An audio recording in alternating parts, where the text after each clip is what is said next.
नीचे ये तीनों बता अगला मागू कर कराया ठीक है।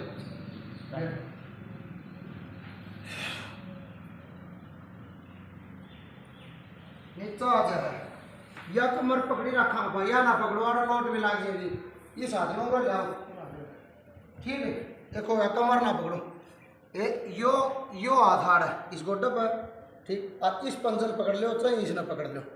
ठीक इसने पकड़ लो ठीक उर्ली बोलना हाँ भाई देखा यो हाथ हो गया और यो घुटना देख यो इसका भी लाना है इस घुटना का और इस हाथ का बना है यो पुश करना है देखो ये ओया भाई दाव की ताई है हैं ये देखियो पा पूरा और फंसा दो पूरा है पड़ गई इसका ये देखो टंगी या पड़ गई भाई हाँ हाँ और पूरा डाठी लाओ इसका पूरा चेक हो जाएगा बढ़िया या पूरा किल्च भी भरी जाएगी या टंगी ढीली नहीं होनी चाहिए।